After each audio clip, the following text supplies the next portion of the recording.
అందరికీ నమస్కారం. జగన్ 3000 కోట్ల నిక్కర్ స్కామ్ ఆధారాలతో అడ్డంగా దొరికిపోయింది. అయితే దీనిపై మనతో మాట్లాడడానికి సీనియర్ జర్నలిస్ట్ శ్రీనివాస్ గారు మనతో ఉన్నారు. వారిని అడిగి తెలుసుకుందాం. సార్ నమస్తే. నమస్తే అమ్మా. ఏపీ నిక్కర్ స్కామ్ ఢిల్లీ నిక్కర్ స్కామ్ కంటే పెద్దదని మొదటి నుంచి అంటున్నారు. అయితే ఇప్పుడు తాజాగా దానికి సంబంధించిన కొన్ని విషయాల్ని బయటకు వచ్చాయి. దానిపై మీరేమంటారు?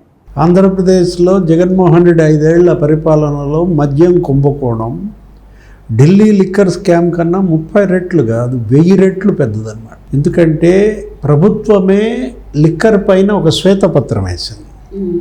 ఇప్పుడు చంద్రబాబు ముఖ్యమంత్రిగా లిక్కర్ మీద ఇచ్చిన శ్వేతపత్రంలో 19,000 కోట్ల నష్టం రాష్ట్రానికి జరిగింది 5 ఏళ్లలో అని వాళ్ళు నిర్ధారించారు.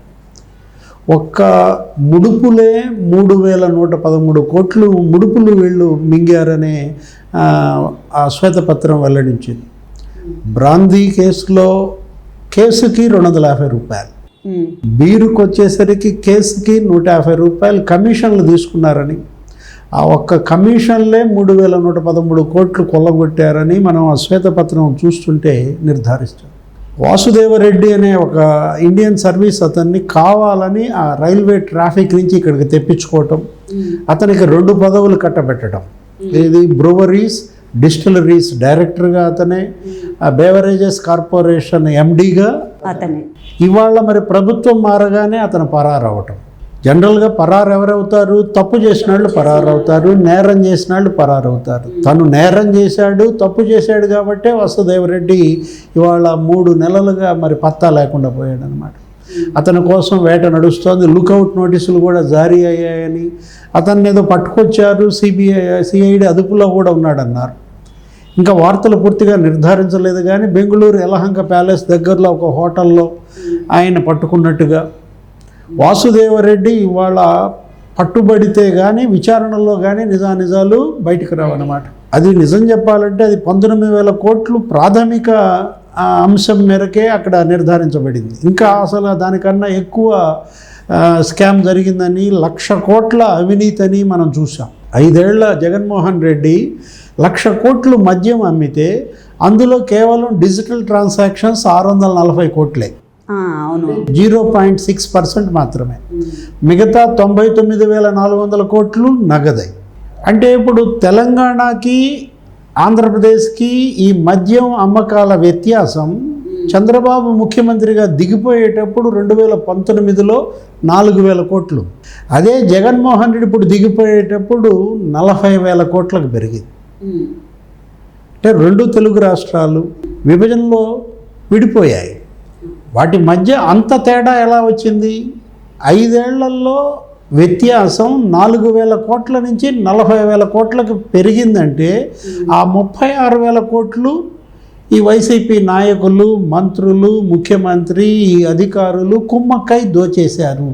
మొత్తం 36,000 కోట్ల స్కామ్ అనేది అక్కడ మనకు నిర్ధారణ అవుతుంది. అంటే ఇంకా శాంతం బయటపడాల. ప్రభుత్వం ఇప్పటి వరకు ఆ శ్వేతపత్రంలో 19,000 కోట్లు ఇక్కడ నష్టం జరిగింది, ఇది 19,000 కోట్లు దారి మళ్లించారని నిర్ధారించింది.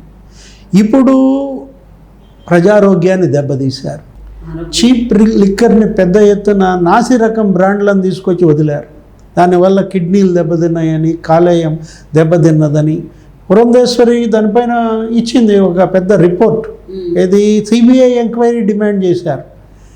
ఇప్పుడు ఢిల్లీ మద్యం స్కామ్ అది కేవలం ఎంత? 100 కోట్లు.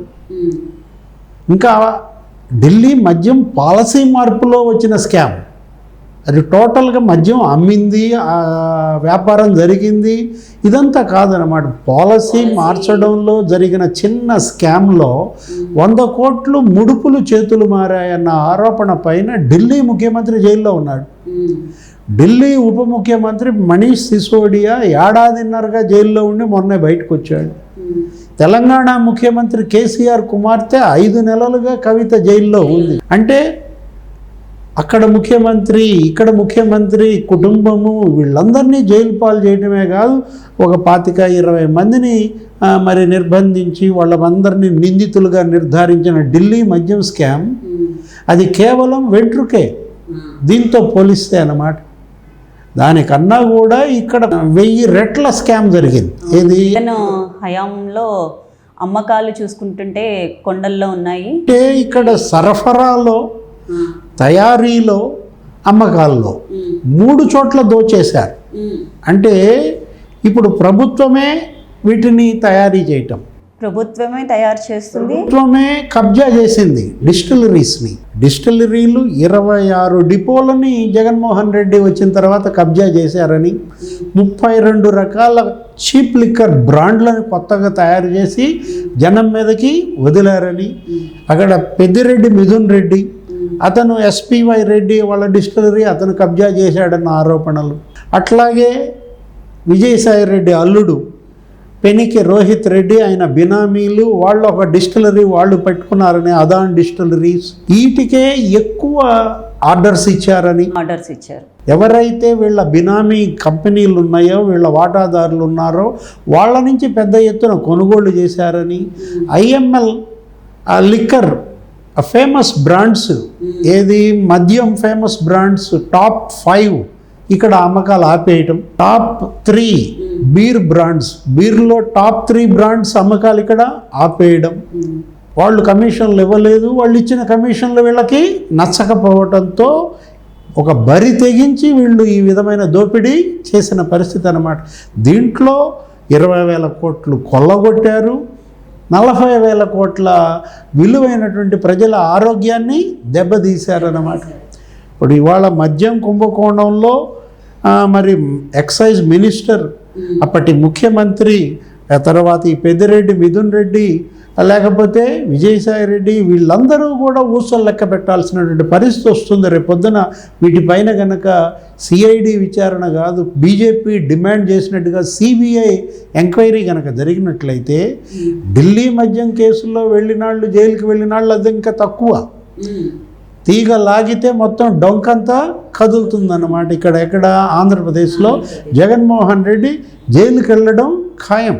అండ్ అలాగే సార్ చూసినట్టయితే జగన్మోహన్ రెడ్డి మద్యం స్మగ్లింగ్ ఏదైతే ఉందో దాన్ని ఇతర రాష్ట్రాల నుంచి కూడా ప్రోత్సహించినట్లు సమాచారం. దీనిపై మీరేమంటారు? అంటే ఒరిస్సా నుంచి ఉత్తరాంధ్రాకి పెద్ద ఎత్తున మద్యం స్మగ్లింగ్ జరిగిందని, అట్లాగే కర్ణాటక నుంచి రాయలసీమకు కానీ, ఇటు హైదరాబాద్ నుంచి ఇటు కోస్తాంధ్రాకు కానీ, తమిళనాడు నుంచి రాయలసీమకు కానీ ఈ ఏ బ్రాండ్లు అయితే నిలిపేశారో ఆ ఐఎంఎల్ లిక్కర్ పెద్ద ఎత్తున వీళ్ళు స్మగ్లింగ్ చేశారని జగన్మోహన్ రెడ్డి, ఆ వైసీపీ కార్యకర్తలు కావచ్చు, వాళ్ళ నాయకులు కావచ్చు, వీళ్ళ అమ్మకాలు కూడా వీళ్ళ చేతుల్లోకి వచ్చేసేసరికి ప్రతి నియోజకవర్గంలో కూడా బెల్ట్ షాపులన్నీ వీళ్ళ చేతిలో పెట్టుకుని ఈ స్మగ్లింగ్ను ప్రోత్సహించడం మనం చూసాం. గతంలో లేనిది ఇది ఈ 5 ఏళ్లలో వేలం వెరిగా పెరిగిందన్నమాట. అటు అధికారులు, ఇటు వీళ్ళు కుమ్మక్కయ్యారు. ఎక్సైజ్ శాఖ నిర్వీర్యం చేశారు. ఒక సెబీ అనేది తీసుకొచ్చారు. ఆ సబ్ని తీసుకొచ్చి ఏం చేశారు, ఈ ఎక్సైజ్ శాఖకు సంబంధించిన సిబ్బందిని, అధికారులను సెబ్కి మార్చారు. కనీసం తనిఖీలు కానీ, సోదాలు కానీ గాలికి వదిలేశారు. మద్యం దశల వారీగా నిషేధిస్తామని వీళ్ళు మేనిఫెస్టోలో హామీ ఇచ్చి ఇంతగా మద్యాన్ని ప్రోత్సహించడం, జనం మీదకి ఏరులై పారించడం మొదటిసారి చూస్తున్నాం అన్నమాట. 30,000 మంది ఆడబిడ్డల పుస్తెలు తెగాయన్న వార్తలు కూడా విన్న నేపథ్యం. అంటే ఈ చీప్ లిక్కర్ దాగి 30,000 మంది చనిపోవడం, మరి అంతమంది ఆడబిడ్డలు, మరి వాళ్ళ యొక్క కన్నీళ్లు ఇవాళ ఈ ప్రభుత్వ పతనానికి ప్రధాన కారణం అన్నమాట. 151 సీట్ల నుంచి వైసీపీ 11 సీట్లకు పడిపోయిందంటే ఈ మద్యం కుంభకోణమే ప్రధాన కారణం. నమస్కారం.